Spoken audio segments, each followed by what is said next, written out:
주안에서 평안하셨습니까? 저는 베트남 선교사 김치두 목사라고 합니다. 오늘 축복식 그리스 세미나에 오신 것을 주의 이름으로 진심으로 환영합니다.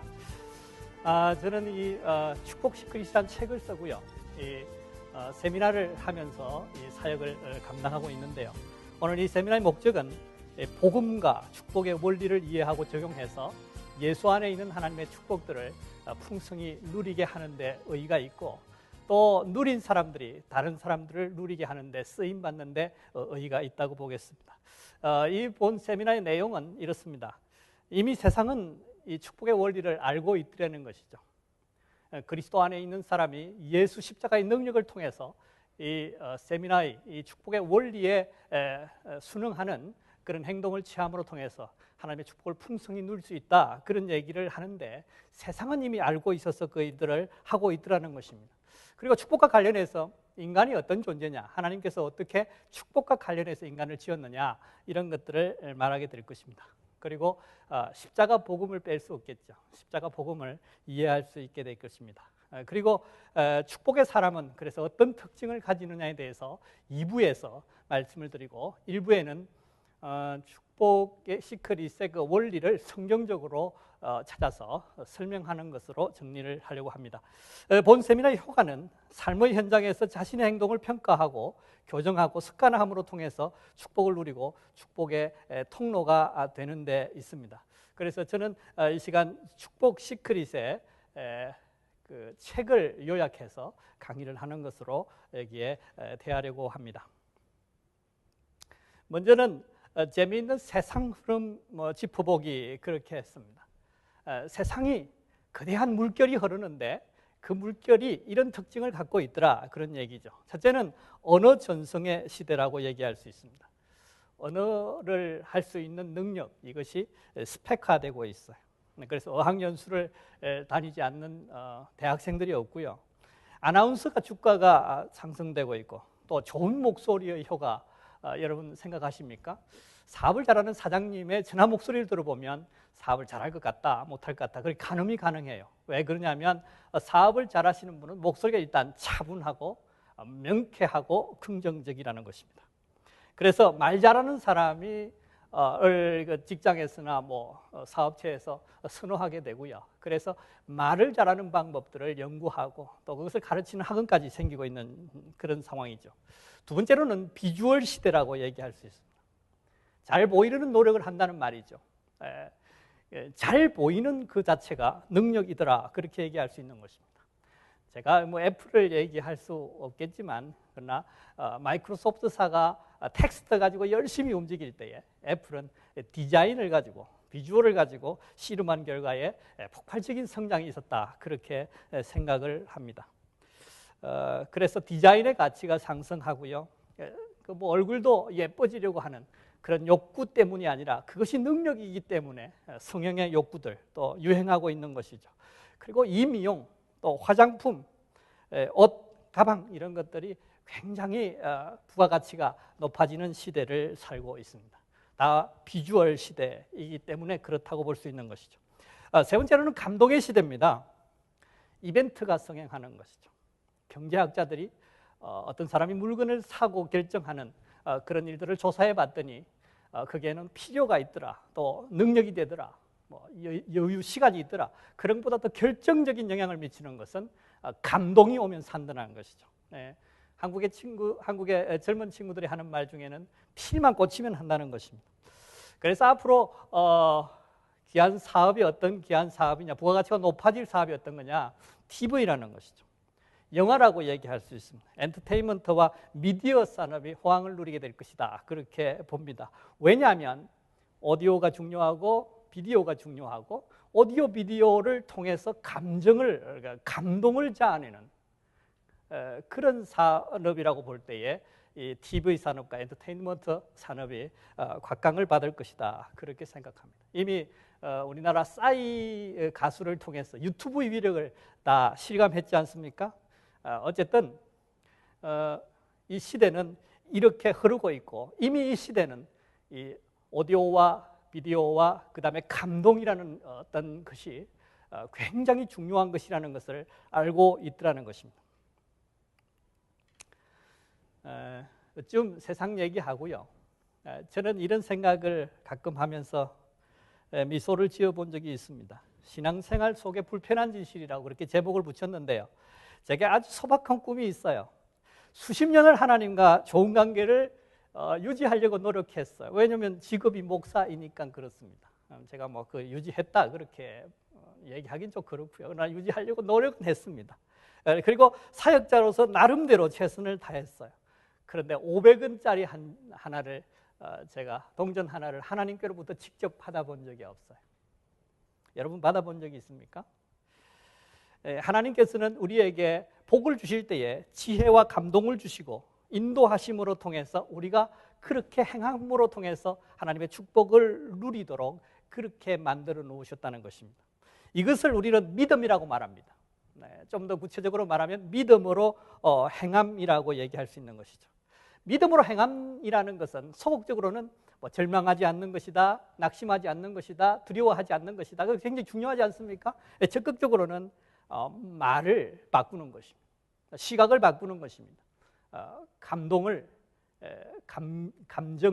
이렇게 바꾸는 것이라는 것이죠. 그래서 믿음으로 행하는 원리가 바로 축복 시크릿이라는 것이죠. 그런데 이런 세미나를 해나가면서 또 이런 책을 쓰면서 부담이 있습니다. 그 내용은 축복을 말하면 기복신앙이다, 번영신앙이다 그렇게 하면서 비판한다는 것이죠.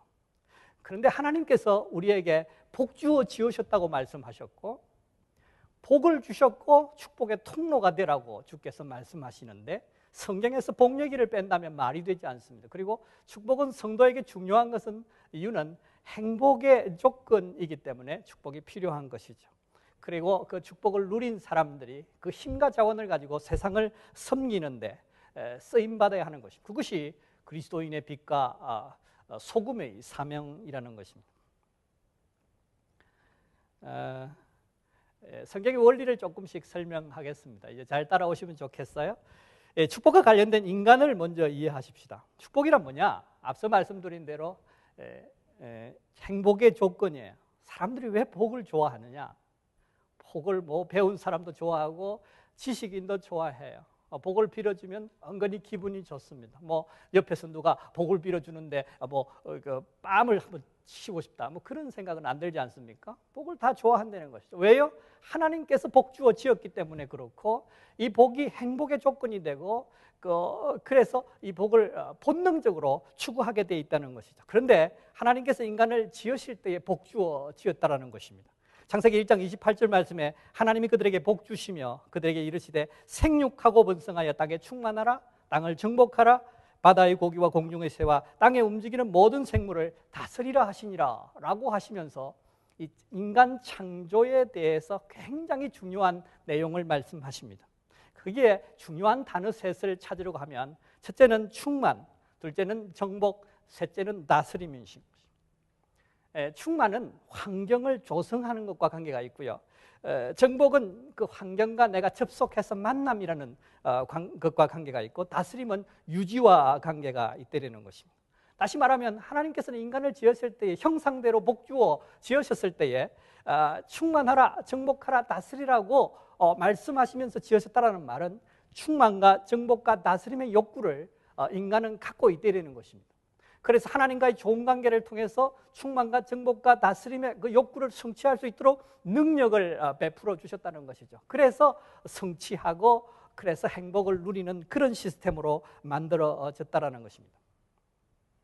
그래서 축복의 누림의 구조를 이렇게 그릴 수 있어요.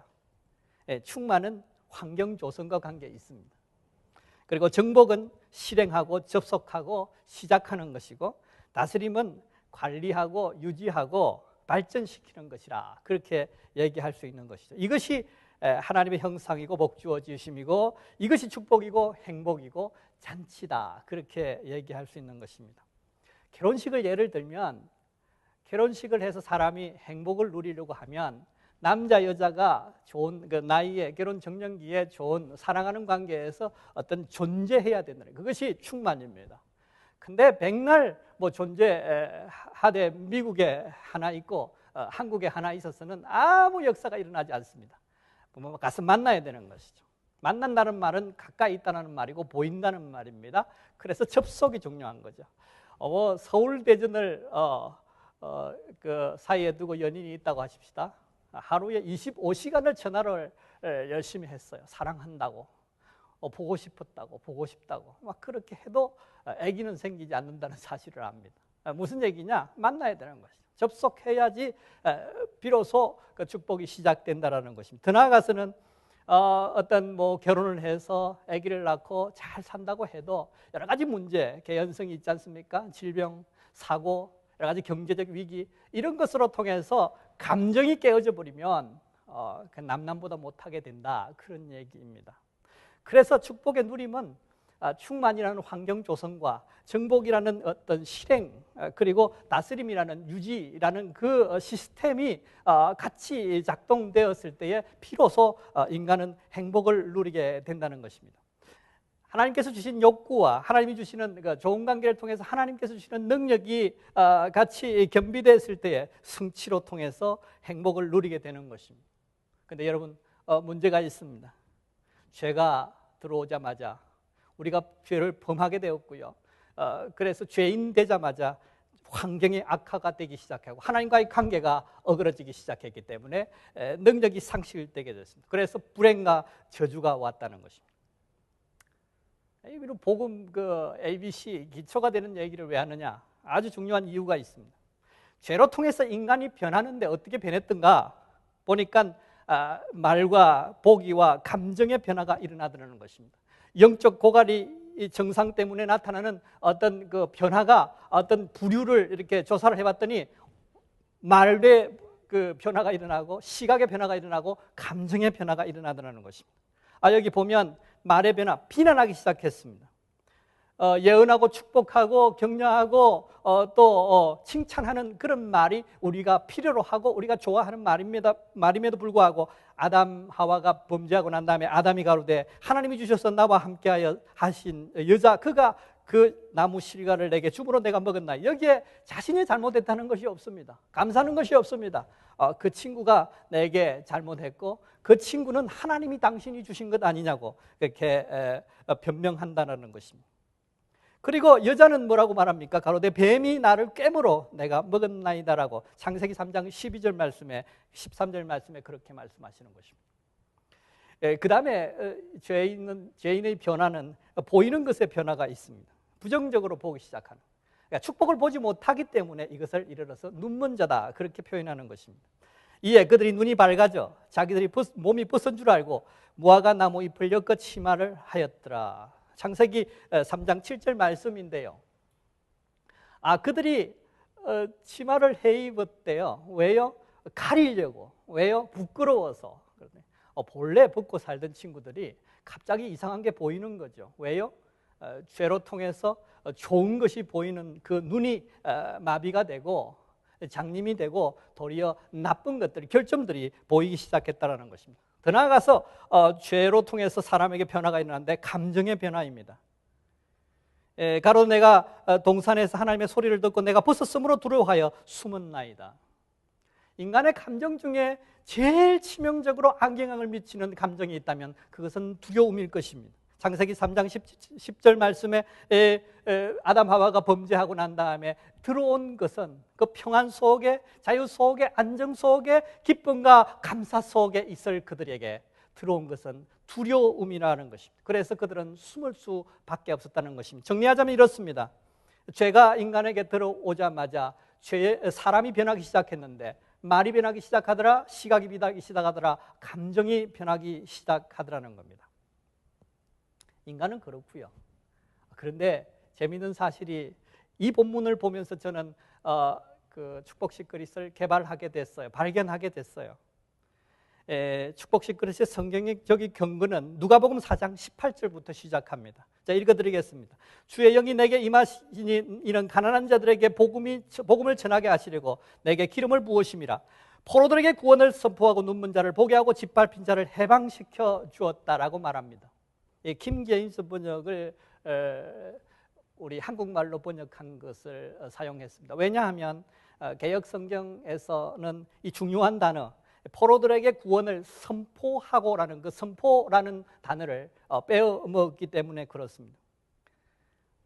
성령이 사람에게 인생에게 임하시니까 선포가 일어나고 보게 되고 해방시켜 주더라는 어떤 역사가 일어나더라는 것입니다.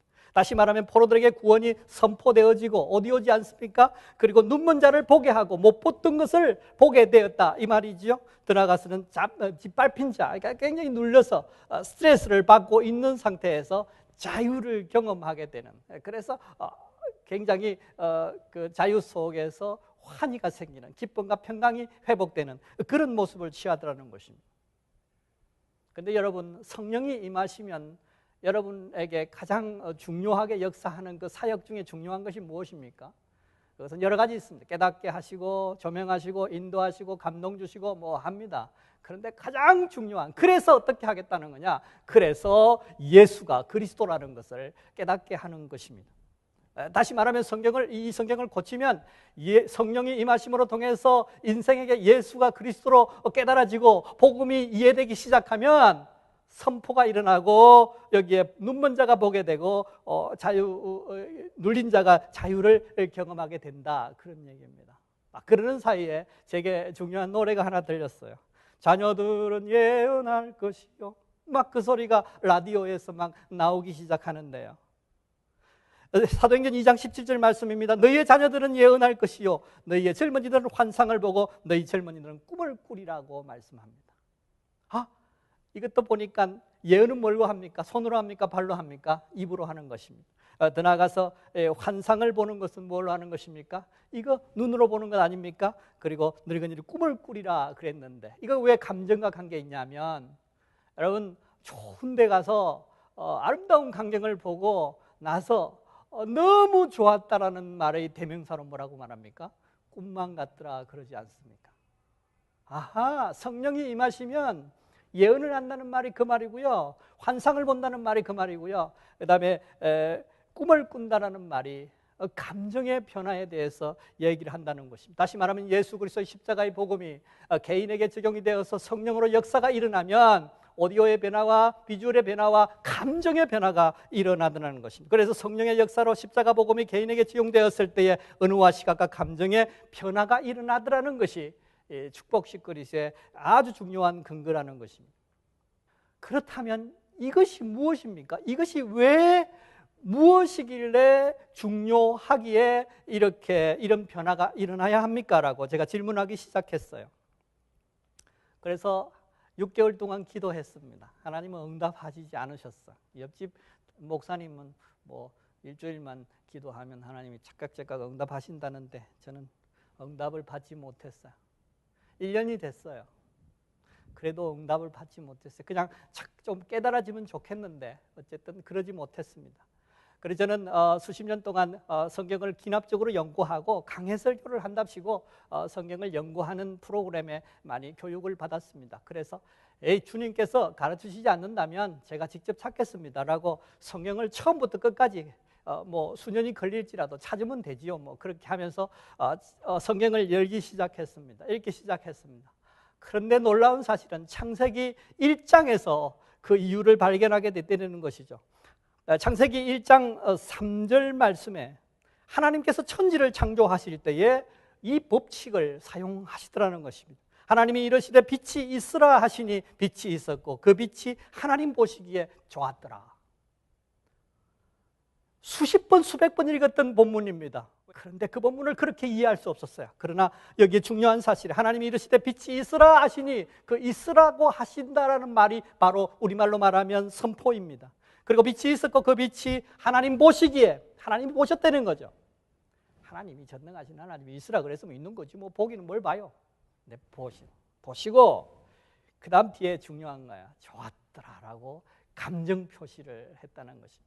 창세기 프로세스, 천지 창조 프로세스에서 이 프로세스는 계속해서 사용됩니다. 그래서 있으라 하시고 그것을 보시고 좋았더라, 있으라 하시고 보시고 좋았더라. 그리고 난 다음 마지막 때에는 있으라 하시고 보시고 심히 좋았더라라고 하면서 마무리를 하는 것입니다. 소위 말하면 하나님께서 천지를 창조하실 때에 이 선포 언어적인 어떤 표현을 사용하셨고 바라봄을 사용하셨고 감동을 감정을 사용하셨더라는 것입니다. 그래서 선포로 축복의 환경이 조성되고 바라봄으로 그 축복의 환경과 접속이 일어나서 축복이 시작되고 감격으로 유지되는 것입니다. 이것이 축복 시크릿이라는 것입니다. 성경 구절의 근거들을 얘기하는데 좀 어려울 수 있습니다만 그러나 굉장히 단순한 거죠. 네, 보십시오. 제가 이렇게 그림을 그렸습니다. 선포하고 바라보고 감동이라는 것이 꼭 필요한데 그것이 시스템화되어서 꼭 필요한 것인데 선포는 뭘과 관계 있냐면 환경과 조성과 충만이라는 것과 관계가 있습니다. 그리고 바라보면 환상이라고 얘기할 수 있고요. 접속과 시작과 정복이라고 얘기할 수 있습니다. 그리고 감동은 유지, 발전, 다스림이라는 그런 것과 관계에 있다는 것입니다. 여러분 어디서 많이 들어본 얘기 같지 않습니까? 그 선포하고 말하고 믿음으로 말하고 그렇게 말씀하시고 바라봄의 법칙 이런 얘기를 들으면서 그 얘기를 굉장히 많이 하시는 분이 조용기 목사님이셨습니다. 그래서 저는 이것을 연구하다가 그분을 만나봐야 되겠다 그렇게 생각했어요. 그래서 그분을 찾아가려고 메일을 드렸는데 어쨌든 하나님께서 감동을 주셨는지 만날 기회를 얻게 됐어요. 그래서 찾아가서 만났는데 그분이 이렇게 말씀하십니다. 목회에 있어서 입으로 시인하는 선포가 제일 중요합니다. 보고 믿고 말하면 그러면 그대로 된다. 그렇게 그것이 여의도 순복음교회를 이루는 세운 또 이렇게 부흥시킨 근간이다라고 말씀하시는 것을 들은 적이 있습니다. 하나님께서는 인간에게 축복을 받기를 원하시고 우리에게 감동을 주시고 성령으로 역사해 주시고 십자가의 은혜를 부으셔서 우리에게 축복을 말하게 하시고 축복을 바라보게 하시고 굉장히 그 자세한 그림을 그릴 수 있게 하시고 더 나아가서는 그 축복에 대해서 기쁨과 감사라는 감격을 표현하게 하심으로 통해서 축복을 누리게 하신 것입니다. 이것은 좀 더 확대시키면 삼위일체 하나님과도 관계가 있습니다. 하나님께서는 말씀하시는 하나님이셨어요. 성부 하나님 말씀하시는 하나님, 성자 예수님은 그 말씀하시는 하나님을 보여주시는 현현 하나님. 더 나아가서 우리가 축도할 때 이렇게 쓰지 않습니까? 감화 감동의 하나님, 성령의 하나님. 그렇게 얘기할 수 있고요. 여러분들 또 구하라 그러면 주실 것이요, 찾으라 만날 것이요, 문을 두드리라 열릴 것이라고 하시는 중요한 말씀 속에도 구하는 것은 입으로 하는 것입니다. 찾는 것은 눈으로 하는 것입니다. 문을 두드려서 열릴 때는 감정이 굉장히 좋아지는 것이죠. 그래서 저는 이 시간 이제 정리를 하려고 합니다. 그래서 축복의 사람은 뭐가 다르냐? 말이 고운 사람인 것입니다. 한번 그렇게 말해 보시죠. 말이 고운 사람이 축복의 사람입니다. 선포로 통해서 환경이 조성되기 때문에 말을 예쁘게 긍정으로 격려되게 배려하며 축복으로 말하는 사람들이 축복을 누리더라는 것입니다. 저는 지금 현재 우리나라 대통령이신 박 대통령을 보면서 뭐 여러 가지 대통령이 된 이유가 있겠지만 저는 그분을 그렇게 봅니다. 그분의 말이 굉장히 조곤조곤하고 차분하다라는 것입니다. 우리는 그리스도 안에서 십자가의 은혜를 입음으로 통해서 어떠한 상황 속에 있는 어떤 조건 속에서 욕 나올 것 같은, 심지어 사망의 음침한 골짜기를 다니면서 욕 나올 것 같은 그런 상황 속에서도 우리는 긍정을 말하고 축복을 말하고 소망을 말할 수 있다는 것입니다. 그래서 우리가 예수 안에서 축복을 탁월하게 먼저 누릴 수 있다는 것입니다. 더 나아가서는 미소를 머금고 좋게 보는 사람이 축복의 사람인 것입니다. 왜냐하면 바라봄으로 통해서 축복이 시작되기 때문에 그렇습니다. 미소를 머금으면 어떤 사람이 웃는 얼굴에 침 뱉느냐 그렇게 얘기하지 않습니까? 어떤 사람이 공격해 올 수도 없어요. 욕할 수도 없어요. 욕을 막 퍼붓는데도 불구하고 싱긋이 미소 지으면 그것을 중단할 수밖에 없는 것이 인격의 모습이라는 것이죠. 그래서 미소를 짓는 것이 굉장히 중요합니다. 그래서 성경은 이렇게 우리에게 말씀하셨어요. 미소 지을 수 있는 조건을 우리에게 충분히 공급해 주신 것입니다. 그래서 어떤 사람이든 나에게 호감을 갖고 바라볼 수 있게 하시고 그래서 관계를 아름답게 해서 하나님의 축복을 누릴 수 있도록 그렇게 만들어 놓았다는 것이죠. 더 나아가서 감격하는 사람의 좋아요를 누르는 겁니다. 페이스북을 말을 빌리면 좋아요를 꾹 눌러주는 것입니다. 페이스북에 글을 올려놓고 좋아요를 눌러주는 사람이 얼마나 고마운지 몰라요. 왜요? 거기에 감정 표현이 있기 때문에 그렇습니다. 뭐 클릭 한번 마우스로 하는 데 있어서 그렇게 뭐 에너지가 크게 든 것도 아니고 시간도 걸리지 않습니다. 그러나 그 효과는 과히 상상을 불허할 수 있는 것이죠. 왜요? 간격으로 축복이 유지되기 때문에 그렇습니다. 우리가 말을 예쁘게 함으로 통해서 관계를 시작할 수 있어요. 그런데 떨어져 있어서는 아무 역사가 일어나지 않아요. 봐야 돼요. 그래서 만나죠. 중요한 일은 비즈니스에서든 뭐 무엇이든지 중요한 일에는 꼭 만나서 일을 합니다. 성경도 예수님께서 우리 이 미디어 시대에, 이 위대한 시대에, 이 통신이 발달한 시대에 너희는 가서 모든 족속에게 제자를 삼으라고 말합니다. 가라고 말합니다. 왜요? 가서 봐야 되거든요. 만나야 되거든요. 더 나아가서는 좋은 감정을 유지할 필요가 있다는 것입니다. 그래서 이 좋은 감정을 좋아요를 인수분해 해봤더니 내면에서는 기쁨이요 외부로는 감사로 나타나더라는 것입니다.